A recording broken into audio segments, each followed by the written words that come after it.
우리 하나님 말씀 디도서 보겠습니다. 디도서 1장 1절에서 3절까지 다 같이 한 목소리로 같이 봉독하겠습니다. 신약성경 348페이지 디도서 1장 1절에서 3절입니다.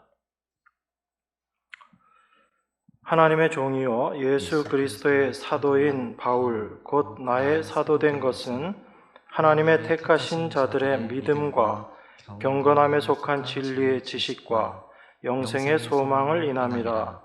이 영생은 거짓이 없으신 하나님이 영원한 때 전부터 약속하신 것인데 자기 때에 자기의 말씀을 전도로 나타내셨으니 이 전도는 우리 구주 하나님의 명대로 내게 맡기신 것이라.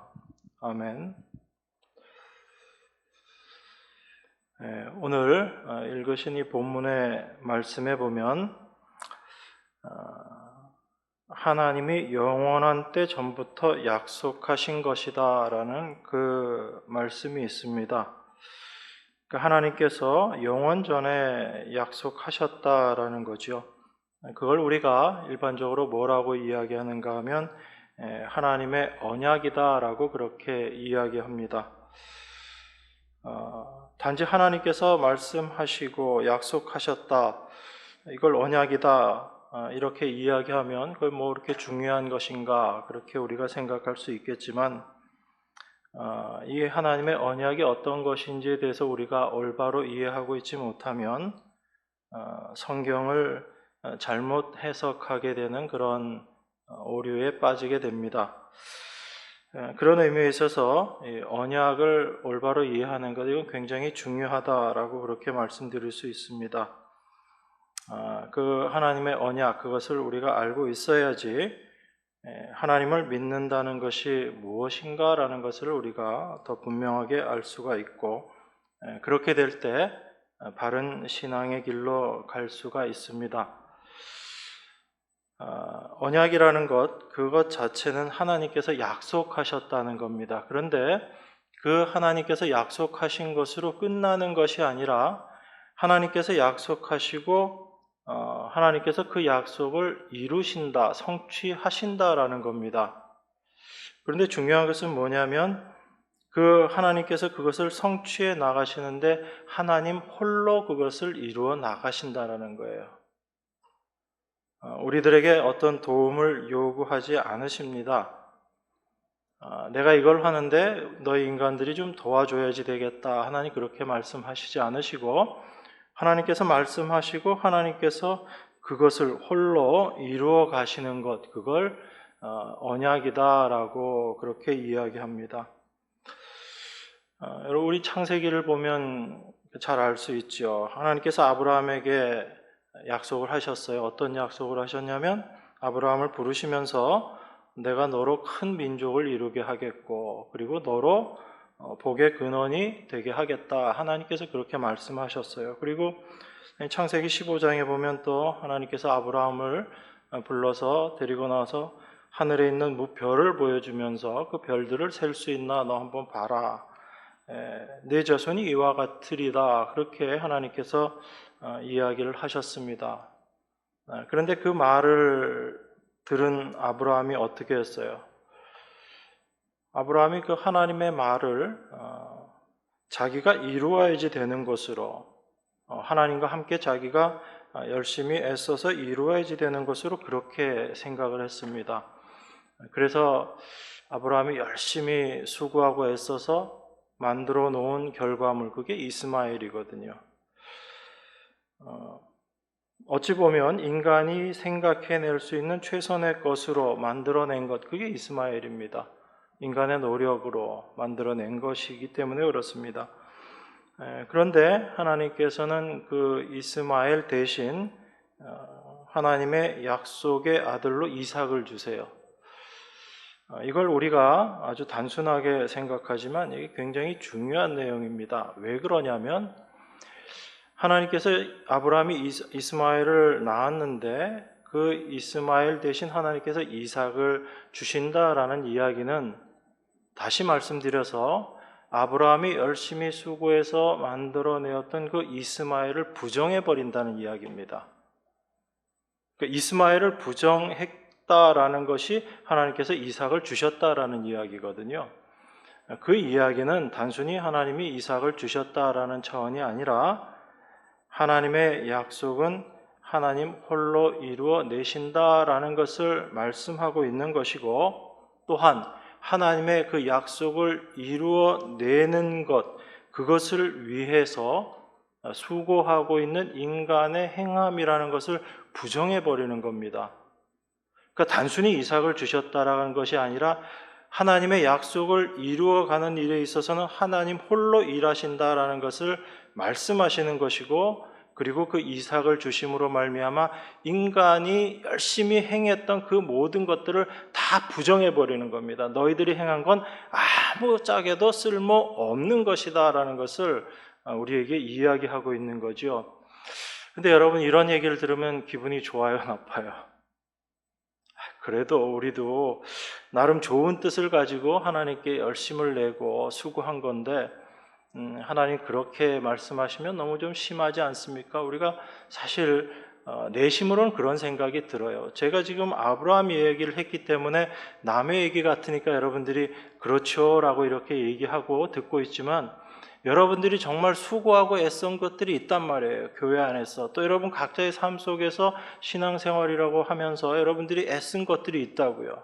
그런데 하나님께서 그 모든 것들을 다 부정해 버리시고 그거 다 쓸데없는 거야 라고 이야기하면 여러분 기분 좋아요, 나빠요? 아마 엄청 기분 나쁠 겁니다. 그게 우리들 삶 속에서 하나님을 향해서 은연중에 나타나고 있는 불평, 불만이거든요. 하나님, 내 삶을 왜 이렇게 인도하시나요? 내 삶 가운데 왜 이런 어려움을 주시나요? 내가 이렇게 열심히 했는데 하나님 왜 거기에 대해서 보답을 안 해주십니까? 이런 생각들이 다 똑같은 생각인 겁니다. 그러다 보니까 우리가 그 인간의 행함이라는 것을 자꾸 놓지를 못하는 거예요.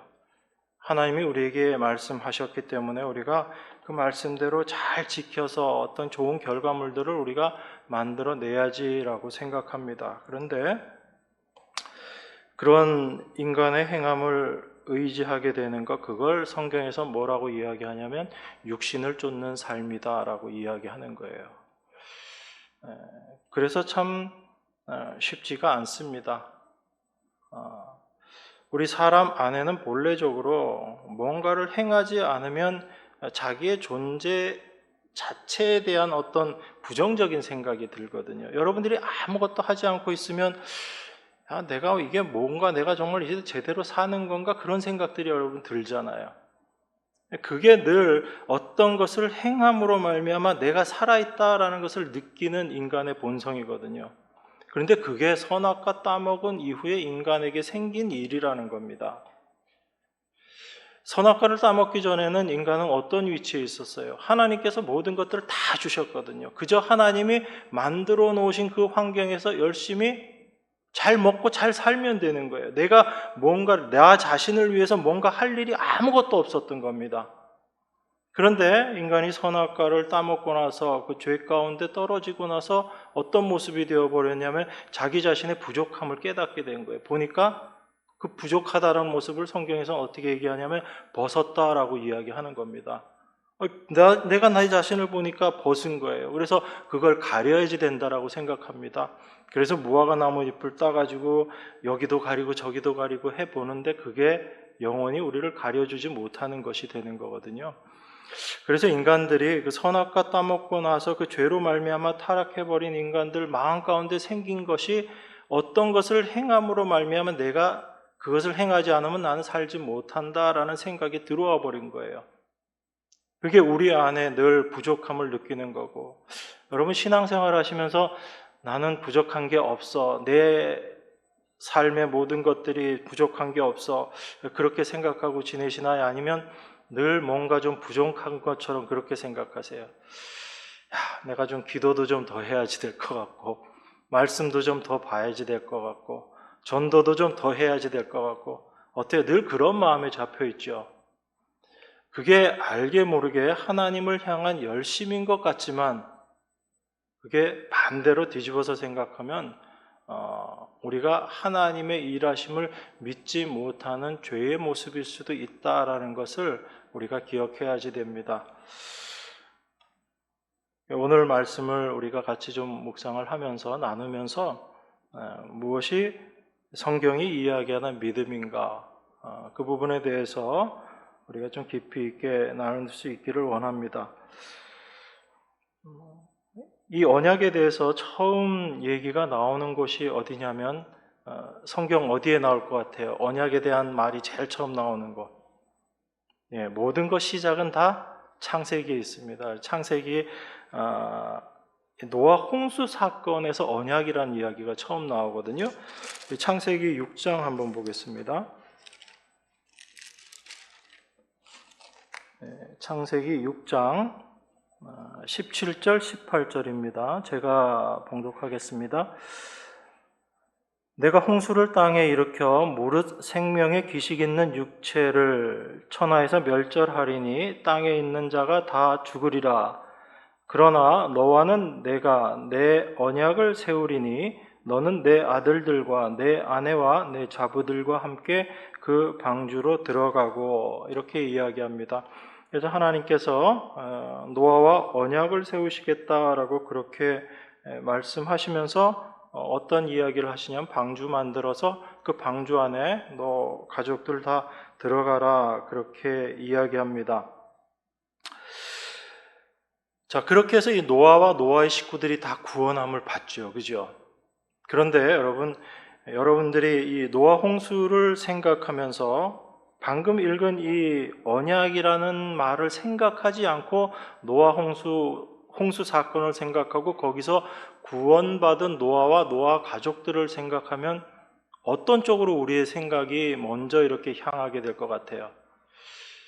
이 세상에 있는 모든 사람들이 다 홍수로 심판받아서 죽었는데 노아와 노아 가족들만 구원함을 받았다. 그러면 우리들의 생각은 어디로 가게 되냐면 노아가 어떤 일을 했길래 노아만 구원을 받았을까? 그 생각으로 여러분들이 마음이 쏠리게 돼요. 그죠? 그러면서 이 성경을 쫙 보니까 어떤 구절이 있어요? 창세기 6장 9절에 보면 이렇게 이야기합니다. 노아의 사적은 이러하니라. 노아는 의인이요 당세 완전한 자라. 그가 하나님과 동행하였으며. 이 구절이 눈에 딱 보이는 거예요. 그럼 여러분들이 어떻게 생각할 것 같아요? 어떻게 생각이 들 것 같아요? 맞아. 노아는 의인이었고 그리고 완전한 자였고 그가 하나님과 동행했기 때문에 하나님께서 노아를 구원시켜 주셨지, 그렇게 생각을 한다고요. 그러면서 여러분들은 스스로 어떤 다짐을 해야지 돼요? 어떤 결심을 해요? 나도 노아처럼 의인이고 완전하게 되고 하나님과 동행하기 위해서 내가 애써야지 되겠다, 이런 생각을 하게 된다고요. 이게 언약이라는 그 내용을 생각하지 않고 홍수 사건과 그리고 거기에서 구원함을 받은 노아와 노아 가족들, 이런 생각을 하게 될 때 우리 안에 들어오는 생각입니다. 여러분, 노아와 노아 가족들이 그 방주 안에서 경험한 것들을 여러분 한번 생각해 보세요. 그 노아와 그 가족들 8식구가 방주 안에 있었고 나머지 사람들은 다 홍수 심판으로 다 죽어버렸습니다. 그러면 그 노아 가족들에게 있어서 분명한 경험이 하나 있어요. 그게 뭐냐면 다른 모든 세상의 사람들과 모든 만물들이 다 그 홍수로 말미암아 죽어버렸는데 그런데 우리는 살았다라는 그 생각입니다. 그 경험이에요. 그러면 노아와 노아 가족들이 그 죽음의 상태에서 그 심판에서 살아나왔을 때 어떤 생각을 했을까라는 겁니다.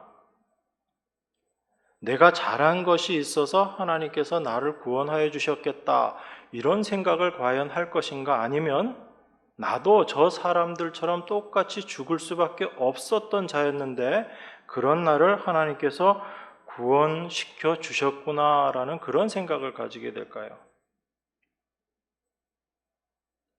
여러분들이 만약에 노아와 똑같은 노아의 가정과 같은 그 일들, 그 상황 속에서 구원함을 받았다라고 하게 되면 그래, 내가 좀 잘한 게 있으니까 내가 구원받았겠지. 과연 그렇게 생각하겠느냐라는 겁니다. 하나님은 그 홍수 심판을 통해서 노아와 노아 가족들에게 보여주신 것이 있어요. 그게 뭐냐면 너희도 똑같이 그 심판으로 말미암아 죽을 수밖에 없었던 인간이다라는 겁니다. 그런데 그러한 너희들을 내가 은혜로 구원하여 주었다라는 거예요. 그걸 창세기 6장 8절에서는 어떻게 이야기하냐면 노아가 의인이고 완전한 자고 하나님과 동행했다라고 이야기했는데 그 바로 앞에 창세기 6장 8절은 뭐라고 이야기하냐면 노아는 여호와께 은혜를 입었더라라고 이야기하고 있는 거예요. 그러니까 하나님의 은혜가 노아에게 임했기 때문에 그 은혜 입은 자의 모습을 성경은 어떻게 표현하고 있냐면 의인이고 완전한 자고 그리고 하나님과 동행하는 자다라고 그렇게 이야기하고 있는 거예요.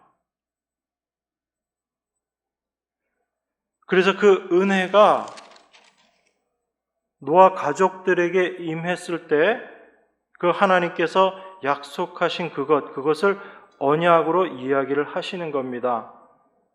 그래서 창세기 6장 18절에 그러나 너와는 내가 내 언약을 세우리니 너는 내 아들들과 내 아내와 내 자부들과 함께 그 방주로 들어가라 라고 이야기하는 거예요. 이게 하나님의 언약이란 얘기입니다. 그런데 그 하나님의 언약이 어떤 상황에서 모든 사람들, 이 땅에 있는 모든 숨쉬는 것들은 전부 멸절해 버려서 땅에 있는 자들이 다 죽게 되는데 그런데 내가 너와 너의 가족에게는 언약을 내가 세워서 살려내겠다, 죽이지 않겠다라는 것, 이게 하나님의 언약이었다라는 겁니다. 그래서 그 노아의 방주 안에 있었던 사람들이 어떻게 구원함을 받았는가라는 것을 설명해 주는 내용이 노아의 홍수가 다 끝나고 나서 창세기 8장 20절에 그 내용이 나옵니다. 창세기 8장 20절에 보면 이렇게 얘기합니다. 노아가 여호와를 위하여 단을 쌓고 모든 정결한 짐승 중에서와 모든 정결한 새 중에서 취하여 번제로 단에 드렸더니 이렇게 이야기합니다. 자, 여러분들 성경을 잘 알고 계시는지 질문을 좀 몇 가지 해야지 되겠습니다. 대답 잘 하시고요. 하나님께서 방주를 짓게 하시고 노아로 하여금 방주를 짓게 하시고 노아의 가족들 말고 또 그 방주에 들어가게 한 대상이 있어요. 그게 뭐였어요? 짐승들을 들어가게 하셨죠. 그죠? 사람 살리기도 빡빡한데 사람은 달랑 8명만 살리시고 그다음에 그 짐승들을 또 다 방주에 태웠어요. 여러분 그런데 그 방주에 탄 짐승들이 어떤 짐승이 들어갔어요? 짐승 종류를 얘기하지 마시고 딱 두 부류로 이야기하면 어떤 짐승이 들어갔죠? 정결한 짐승하고 부정한 짐승이 같이 들어갔어요. 숫자는 좀 차이가 나겠습니다. 정결한 짐승은 7쌍씩, 부정한 짐승은 2쌍씩 그렇게 들어가게 했어요. 아니 사람도 안 태워줬는데 짐승을 태우면서도 정결한 짐승만 태우면 될 걸 부정한 짐승은 왜 태웠을까요? 이해가 가세요? 사람도 다 물에 빠져 죽게 했는데 짐승들 태우게 하셨어요. 근데 그 짐승에는 부정한 짐승들까지 다 빠뜨리지 않고 2쌍씩 다 집어넣었다고요. 그래서 노아 홍수가 끝나고 나서 노아가 땅에 나와서 그 방주에서 나와서 제일 먼저 한 일이 하나님께 번제 드리는 제사 드리는 일을 했는데 어떻게 제사를 드렸냐 하니까 8장 20절에 노아가 여호와를 위하여 단을 쌓고 모든 정결한 짐승 중에서와 모든 정결한 새 중에서 취하여 번제로 단에 드렸다라고 그렇게 이야기합니다. 이게 노아가 그 홍수 사건을 겪고 나서 고백하는 신앙의 고백인 거예요. 그 방주 안에는 정결한 짐승과 부정한 짐승이 같이 있었다고 그럽니다. 그런데 그 정결한 짐승, 그 짐승을 번제로 드렸다라고 이야기해요.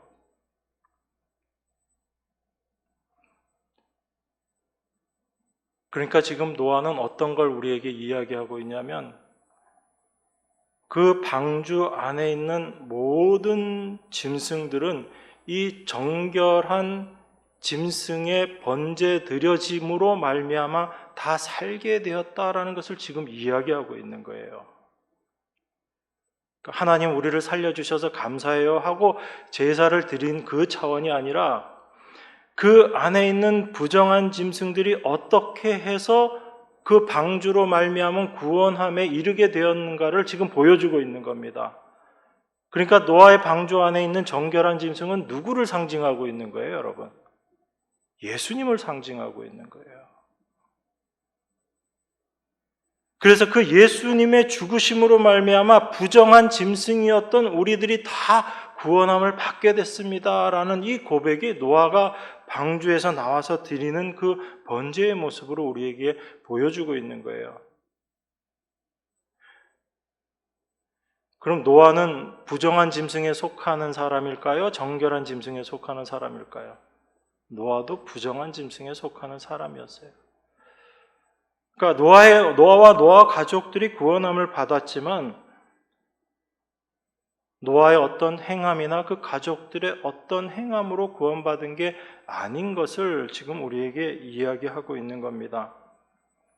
그래서 노아와 노아 가족들이 구원받은 것은, 그 부정한 짐승들이 구원함을 받은 것은 무엇 때문이에요?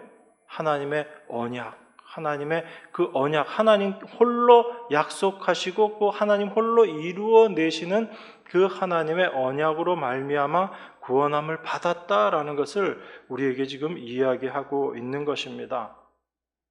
그래서 이 하나님의 언약이라는 것을 우리가 올바로 알게 되면요, 우리 신앙의 방향성이 어떻게 잡혀지게 되냐면 내 자신을 바라보지 않고 하나님만 바라보고 하나님만 의지하는 모습으로 나아가게 되는 거예요. 그냥 이론적으로 하나님께서 약속하시고 하나님께서 다 이루셨어, 난 그걸 믿어, 그런 차원이 아니라 하나님은 하나님 홀로 약속하시고 그 약속을 하나님 홀로 이루어내신다라는 것을 우리로 하여금 날마다의 삶 가운데 깨닫게 하시는 거예요. 이 말씀을 우리 안에서 깨닫게 해주시는 것입니다. 그래서 그 하나님의 약속, 그 하나님의 언약, 이것을 올바로 믿는 그 언약의 세계 안에 들어가 있는 그 성도들의 삶의 모습은 자연스럽게 어떤 모습으로 나타나게 되냐면 자기 자신을 부인하게 되는 그 모습으로 나아가게 되는 거예요. 나의 어떠한 것으로도 하나님의 그 약속을 이루는, 하나님의 그 언약을 이루어내는 일에 보탬이 되지 못한다라는 것을 철저하게 알기 때문에 그렇습니다. 그걸 우리는 뭐라고 이야기하는가 하면 믿음이다라고 이야기하는 거예요. 그래서 믿음은 내가 예수님을 믿었어, 내가 하나님을 믿었어, 이런 말 자체가 불가능한 거예요. 우리는 우리 스스로의 힘으로는 예수님을 믿을 수도 없는 자들이다라는 것을 우리가 기억을 해야지 됩니다. 그 언약을 생각하면서 오늘 본문 말씀을 우리가 조금 더 나누어 보겠습니다. 제가 다시 읽습니다. 디도서 1장 1절입니다. 하나님의 종이요 예수 그리스도의 사도인 바울 곧 나의 사도된 것은 하나님의 택하신 자들의 믿음과 경건함에 속한 진리의 지식과 영생의 소망을 인함이라. 이 영생은 거짓이 없으신 하나님이 영원한 때 전부터 약속하신 것인데 자기 때에 자기의 말씀을 전도로 나타내셨으니 이 전도는 우리 구주 하나님의 명대로 내게 맡기신 것이라. 이렇게 이야기합니다. 그러니까 사도는 자기가 사도된 목적이 뭐라고 지금 이야기하고 있는 거예요. 하나님께서 자기를 택해서 사도되게 하셨는데 내가 사도된 게 하나님의 택하신 자들, 하나님의 백성들의 믿음과 그리고 경건함에 속해 있는 그 진리의 지식, 그 진리의 지식을 전하게 하기 위해서 하나님께서 사도로 부르셨다라고 이야기하고, 그리고 영생의 소망을 전하는 그 일로 하나님께서 부르셨다. 그런데 이 모든 것들이, 이 영생, 이것이 거짓이 없으신 하나님이 영원한 때 전부터 약속하신 것이다 라고 그렇게 이야기하고 있는 겁니다. 그러니까 사도 바울은 쉽게 말씀드리면 이런 거예요. 하나님께서 사도를 부르셨는데, 하나님이 사도를 부르신 이유, 목적이 뭔가 하면, 하나님께서 영원 전에 약속하셨던 그 하나님의 약속, 하나님의 그 언약을 당신의 택하신 백성들로 하여금 올바로 믿고 깨닫게 하기 위해서 사도로 부르셨다라는 그 얘기입니다. 그러니까 사도는 뭐밖에 얘기 안 하겠어요? 이거밖에 얘기 안 하는 겁니다. 그래서 사도는 이 세상에서 우리가 무엇을 얻고 무엇을 누리고 무엇을 먹고 이런 거에 전혀 관심이 없는 거예요. 사도에게 관심이 있는 건 뭐밖에 없어요? 택하신 백성인 우리들의 믿음, 그리고 진리의 지식이 무엇인지 그것에 대해서 우리에게 이야기하고, 그리고 영생의 소망이 무엇인지 이거 말고는 우리에게 이야기 안 하는 거예요. 그러니까 이 땅에서의 소망, 이런 건 애초에 사도 바울의 머릿속에는 없는 겁니다. 이 땅에서 우리가 더 나은 삶을 살게 하는 법, 사도 바울은 아예 그런 거에 관심 자체가 없는 거예요. 그런데 우리 관심은 어디에 있어요? 성경을 보면서도 우리의 관심은 늘 어디에 가 있어요? 요 땅에 속해 있죠. 이 땅도 아니야. 요 땅이에요. 요 땅. 그저 내가 속해 있는 여기서 내가 뭘 더 얻고, 내가 더 좀 건강하고, 내가 좀 더 편안하게 살고, 여기에 우리의 관심이 있는 거예요. 거기다가 플러스 하나, 죽어서 천국 가는 거. 늘 천국을 이야기하고 영생을 이야기하지만 우리들의 삶의 모습은 사실 그것과는 아무 상관없잖아요. 그저 이 땅에서의 우리의 삶이 더 관심의 목적인 거죠. 그런데 사도의 말을 통해서 우리는 그러한 우리 자신들의 모습을 깨닫게 되는 거예요. 발견하게 되는 겁니다. 그래서 내가 하나님 말씀대로 살고 있지 못하구나라는 것을 이 말씀들을 통해서 우리는 날마다 깨닫게 되는 거예요. 그것이 성령께서 우리 안에 들어오셔서 하신 일이라는 것입니다.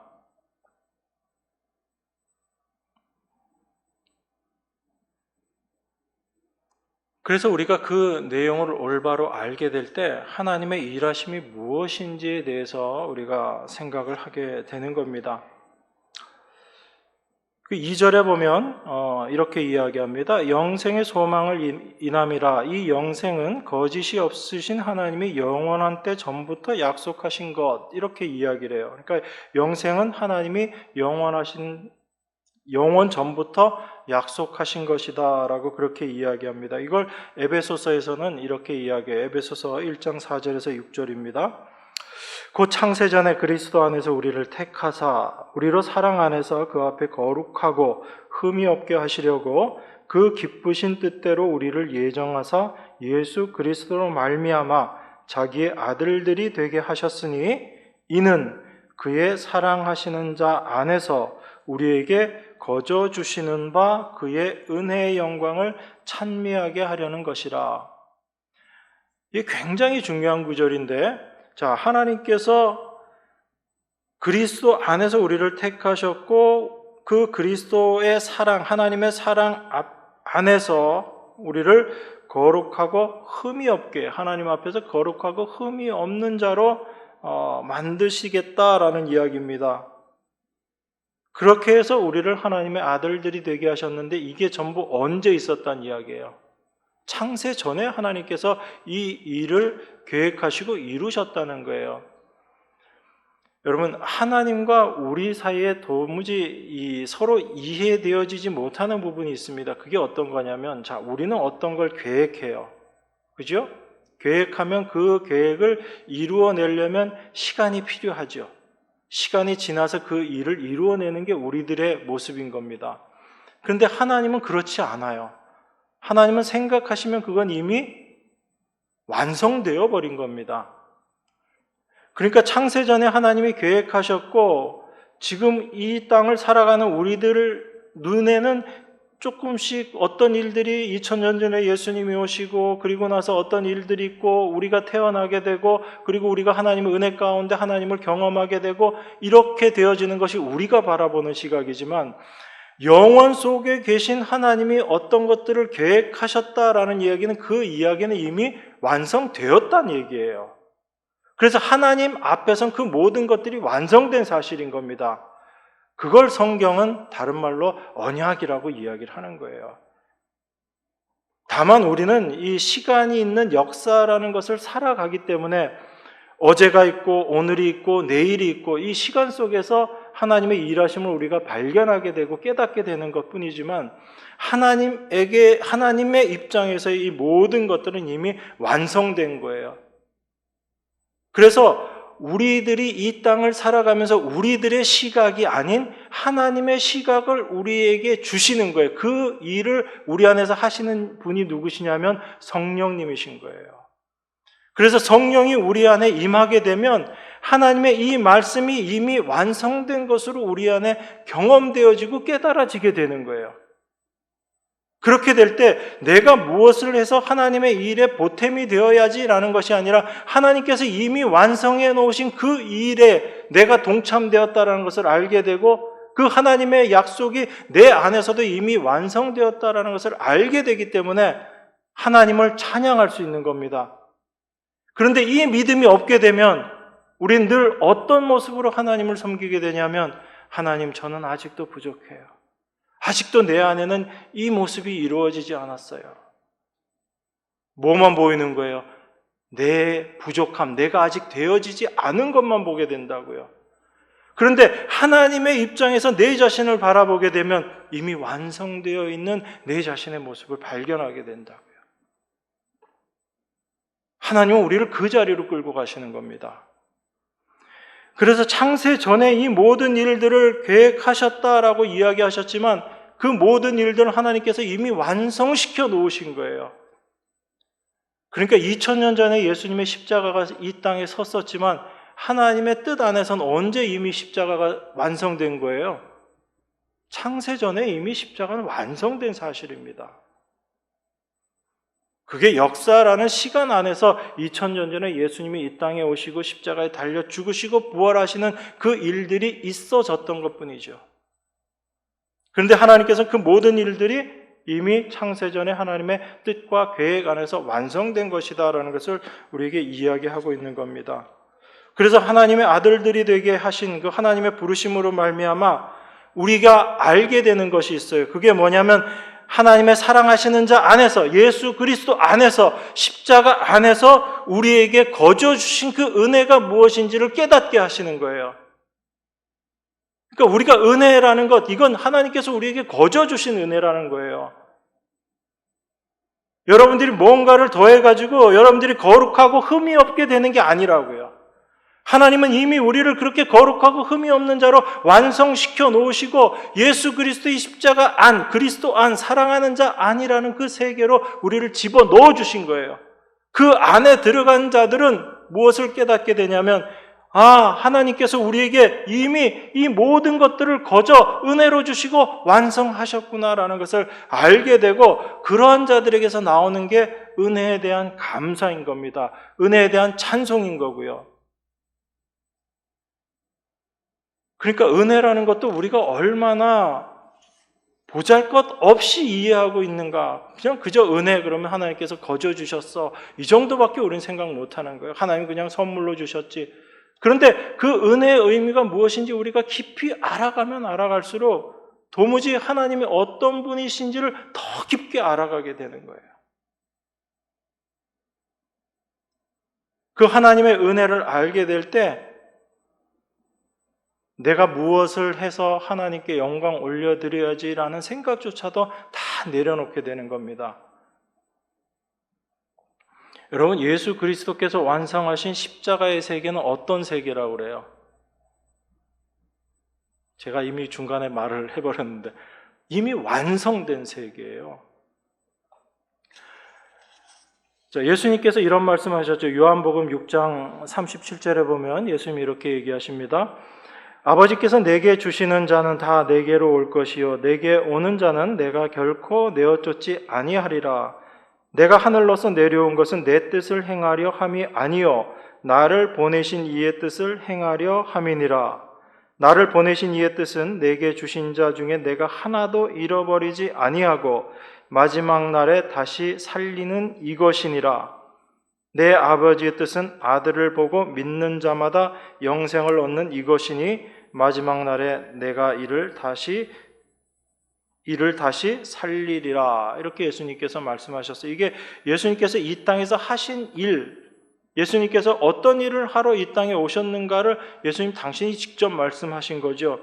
예수님은 하늘에서 오신 것이 내 뜻을 행하러 온 것이 아니라 누구의 뜻?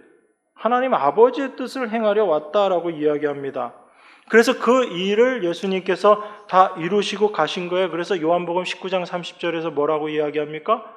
예수께서 신포도주를 받으신 후 가라사대 다 이루었다 하시고 머리를 숙이시고 영원히 돌아가시니라, 그렇게 이야기합니다. 그럼 예수님께서는 지금 하나님께서 하라 하신 그 일을 어떻게 하셨다는 이야기예요? 다 이루셨다는 이야기예요. 그 예수님의 다 이루심에 우리가 뭘 보탤 게 있어요, 없어요? 여러분들이 뭘 더 할 게 없는 겁니다. 그래서 요한복음 16장 9절에 대해서 성령이 너희들에게 임하게 되면 죄에 대해서, 의에 대해서, 심판에 대해서 성령께서 너희들을 책망하실 것이다 라는 그 말씀이 나옵니다. 그런데 거기에 보면 죄에 대하여라고 하면서 뭐라고 나와요? 죄에 대하여라 함은 저희가 나를 믿지 아니함이라, 그렇게 이야기합니다. 여러분, 이 말씀의 의미를 앞에서부터 그 내용들을 잘 설명해 보세요. 죄가 무엇인지를 알게 되는 사람들은, 어떤 사람들만 죄가 무엇인지를 알게 된다는 이야기예요. 성령이 임한 자들이 알게 되는 게 죄가 무엇인지를 알게 된다는 얘기입니다. 그러니까 저희가 나를 믿지 아니하며 이건 예수 믿지 않으면 우리가 죄 짓는 거야, 이런 차원의 얘기가 아니라고요. 이 말씀의 의미는 성령이 우리 안에 임하게 됐을 때 그때 내가 죄인이구나, 죄가 무엇인가 이것을 알게 되는데, 그 알게 되는 죄의 내용이 뭐냐면 예수님을 믿지 않는다라는 얘기입니다. 예수님을 믿지 않는다는 얘기는 무슨 얘기예요? 다시 말씀드리면 예수님께서 행하신 일을 믿지 않는다라는 이야기잖아요. 예수님께서 행하신 일이 어떤 일이에요? 하나님의 말씀을 예수님께서 이 땅에서 다 이루어내시는 겁니다. 그런데 그 다 이루어내심을 예수님이 실패하셨어요? 성공하셨어요? 성공하셨다고요. 그래서 십자가에서 다 이루었다라고 말씀하신 거고, 그러면 우리가 예수님을 믿지 않는다라는 얘기는 예수님이 십자가에 돌아가셔서 내 죄를 사해 주시고 나를 용서해 주시고 구원해 주셔서 이걸 믿지 않는다, 이런 차원에서 예수님을 믿지 않는다는 걸까요? 아니면 예수님께서 다 이루시고 완성하셨다라는 사실을 믿지 않는 것일까요? 후자죠. 왜냐하면 성령이 임한 자들에게 가르쳐 주게 되는 죄에 대해서 지금 우리에게 이야기하고 있기 때문에 그래요. 그래서 그리스도인들의 삶이라는 건 어떤 삶인 거예요? 내가 뭔가를 이루기 위해서 수고하고 열심을 내는 삶이 아닌 겁니다. 그리스도인의 삶은 예수님으로 말미암아 그 완성된 것, 그것을 누리는 삶, 그게 그리스도인들의 삶인 거예요.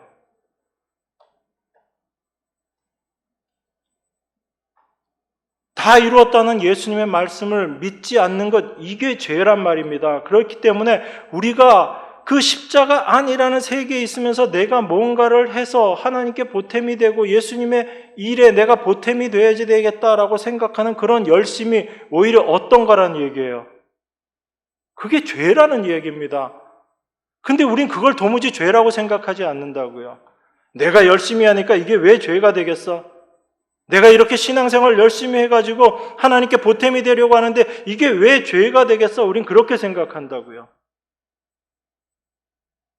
그런데 그게 죄라는 것을 알게 되는 것이, 언약이 무엇인지를 알게 될 때, 이게 죄구나라는 것을 알게 되는 겁니다.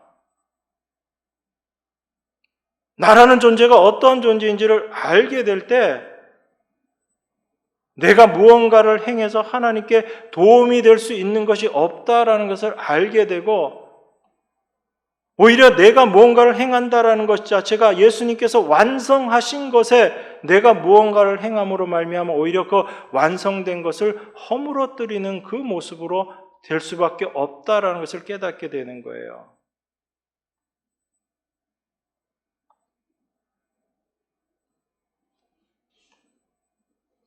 그래서 십자가 안의 세계라는 것은, 십자가라는 것을 통해서 우리가 알게 되는 세계라는 건요, 우리가 뭔가를 더해야 할 것이 없는 곳, 그 세계라는 것을 깨달아 알아가는 거예요. 그래서 내가 무언가를 행해서 보태려고 하는 것, 이게 바로 죄구나, 이게 죄 짓는 것이구나, 이것을 알아가는 삶이 바로 십자가 안에서의 삶인 겁니다. 그래서 내가 무언가를 보태는 것, 이게 바로 십자가를 어찌 보면 부인하는 모습이기 때문에, 예수님께서는 다 이루셨다고 얘기하는데 우리는 아직도 그것이 다 이루어지지 않은 것처럼 행동하고 있다면 그게 오히려 예수님의 십자가를 부인하게 되는 거거든요. 그러니까 우리가 말로는 예수님을 부인하지 않는다라고 하면서 실제 행동으로는 어떻게 하고 있는 거예요? 예수님을 부인하는 삶을 살아가고 있는 거예요. 그게 바로 내가 무언가를 하고 내가 행한 그것을 나의 공로로 삼고 그것을 통해서 내가 하나님 앞에 나아가겠다라고 생각하는 그런 삶의 모습이에요. 예수 그리스도 안에서의 삶은 우리가 어떤 손발을 움직이는 행위를 아무것도 하지 않는다라는 그런 의미에서 아무것도 행하지 않는 삶이라는 의미는 아닙니다. 분명히 우리들은 가만히 있을 수가 없는 존재들이거든요. 그래서 열심을 내고 수고를 하고 하나님께서 어떤 말씀을 하실 때 그 순종해서 그 모든 일들을 행해요. 그런데 내가 행한 그 어떤 것들도 그 행함을 가지고 그것을 나의 공로로 내세울 수 없는 것, 그것이 나의 공로를 자랑하지 않는 자기 부인의 삶의 모습이고, 그것이 날마다 죽는 십자가 안에서의 삶의 모습인 거예요. 그걸 우리가 올바로 알고 있을 때 그리스도 안에서의 삶이라는 것이 어떤 것인가를 알게 되는 겁니다. 그럴 때 우리는 우리의 형편에 맞춰서 살아갈 수 있는 그런 여유가 생겨지는 거예요. 그렇지 못하면 무언가 내가 행해서 하나님이 원하는 위치까지 가야지 된다라고 늘 생각하기 때문에 우리 안에 안식이 없는 거예요. 자, 여러분, 하루에 10시간씩 기도하면 안식이 생길까요? 하루 10시간씩 기도하는 사람한테는 어떤 사람 보이는지 아세요? 말 안 해도 알죠? 11시간 기도하는 사람 보인다고요. 하루에 3시간씩 말씀 보는 사람한테는 누가 보이는지 아세요? 하루에 4시간씩, 5시간씩 말씀 보는 사람이 보인다고요. 그럼 저 사람보다 내가 못했는데 내가 더 열심히 해야지. 늘 그런 생각에 잡혀 있는 것이 인간의 모습인 거예요. 그게 여러분과 저의 모습이라고요. 근데 하나님께서 다 이루어 놓으셨다라는 것을 알게 되면 내가 오늘 좀 몸이 아파가지고 기도 못하고 내가 말씀 좀 못 보더라도 내가 기도하고 말씀 보는 것 때문에 내가 하나님 앞에 더 나은 하나님의 백성 되는 게 아니다라는 것을 알기 때문에 내 형편 안에서 내가 할 수 있는 일을 함으로 만족하게 되는 거예요. 하나님이 시간을 많이 주시면 그 많이 주신 만큼 더 열심히 헌신하게 되고요. 더 수고하게 되고요. 더 봉사하게 된다고요. 그런데 수고하고 봉사하면서 그게 나의 자랑이 될 수 없는 것은 하나님께서 나에게 이것을 수고할 수 있는 시간과 노력, 힘을 주시고 능력을 주셨기 때문에 내가 이 일을 할 수 있게 됐어. 내가 오늘 1시간을 전도하고 2시간을 전도하고 3시간을 전도했는데 하나님께서 나에게 이 시간과 능력을 나에게 주셨기 때문에 내가 이 일들을 할 수 있었어. 내 수고가 아니라 하나님 앞에 감사로 나와진다고요. 이게 하나님 백성들이 누리는 참된 안식인 거예요. 그러니까 일을 하지 않고 가만히 있는 안식이라는 건 없어요, 성경에. 하나님이 여러분들에게 어떤 질병을 주셔가지고 여러분들이 맨날 전도하러 다니던 사람이 전도도 못하고 집에만 있게 되더라도 그건 하나님이 주신 형편이니까 그 상황 속에서 하나님께 감사하시면 되는 거예요. 그런데 늘 내가 이만큼을 해야지 된다라고 생각하는 사람은 내가 오늘 아파서 병 못 나면 내가 뭘 잘못해서 병이 났지 이 생각을 하게 된다고요. 내가 내 건강관리 제대로 못해서 병 나서 그래서 내가 전도도 못하고. 여러분, 우리의 신앙생활이 어디에 있는지 좀 생각을 하셔야지 됩니다. 그래서 그리스도 안에서의 삶의 모습이 어떤 것인지를, 그 예수님께서 완성해 놓으신 그 십자가 안의 세계가 어떤 것인지를 우리가 좀 분명히 이해하고 알 수 있어야지 되는 거예요.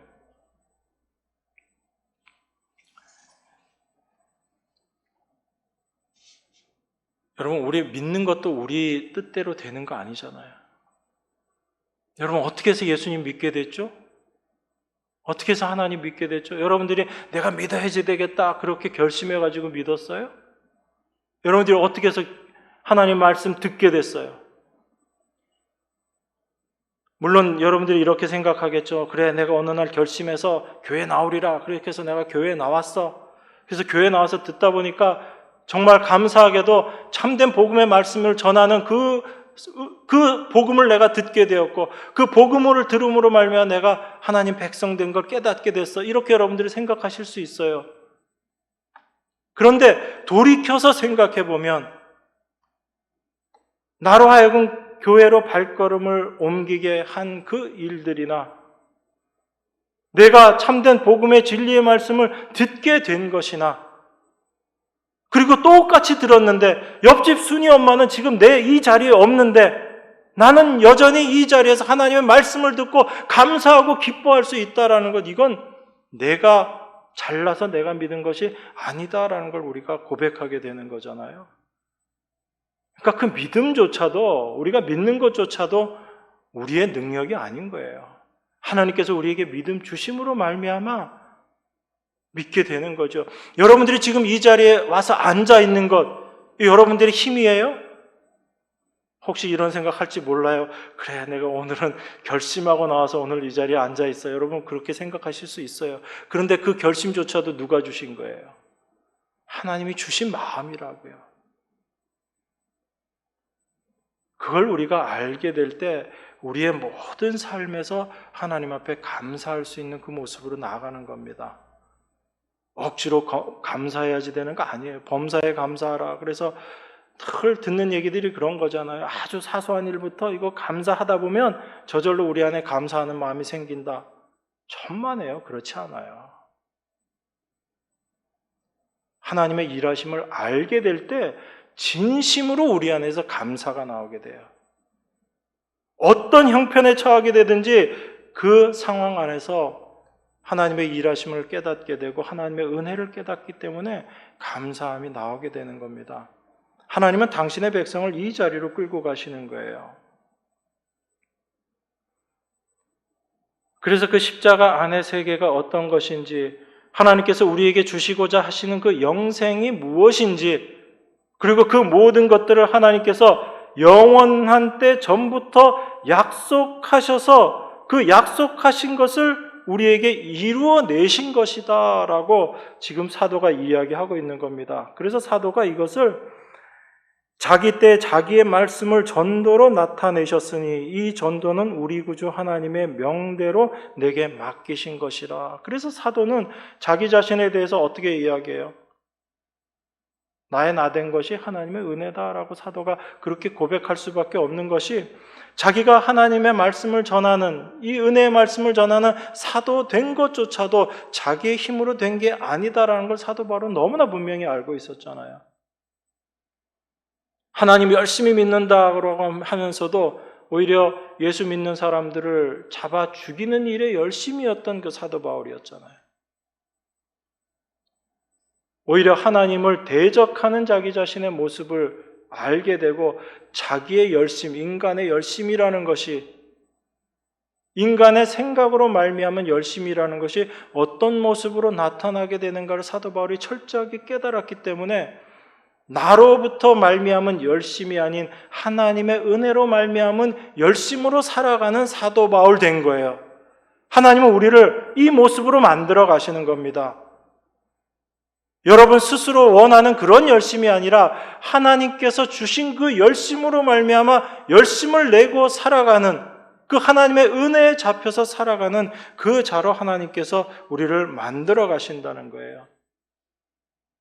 그래서 우리 안에 분명하게 깨닫게 해주시는 게 바로 하나님은 우리에게 말씀하시고 그 하나님께서 말씀하신 것은 하나님 홀로 이루어 내시는구나. 그것을 아는 자들이 안식에 들어가는 자들인 거예요.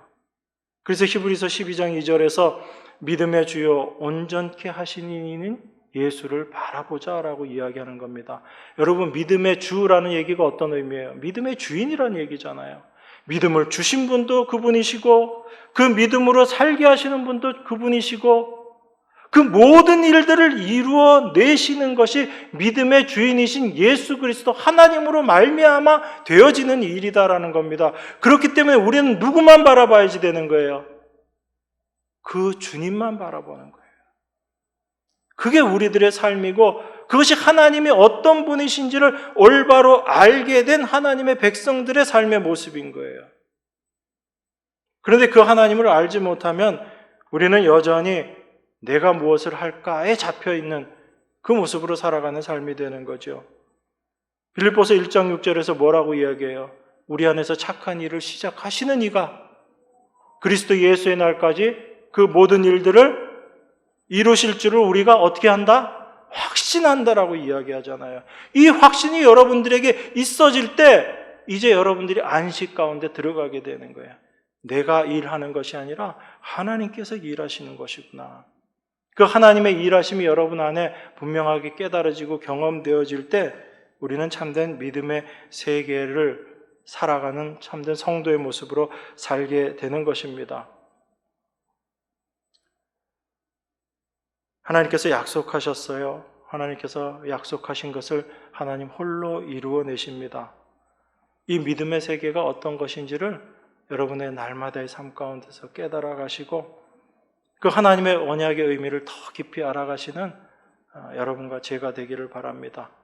이 은혜가 여러분 삶 가운데 날마다 충만하시기를 바랍니다. 기도하겠습니다. 우리를 향한 하나님의 그 은혜를 이 시간에도 감사를 드립니다.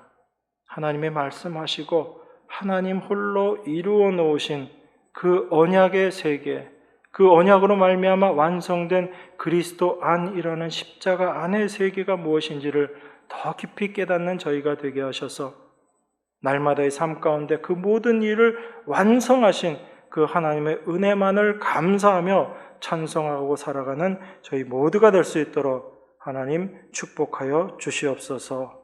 귀하신 예수 그리스도 이름으로 기도드리옵나이다. 아멘.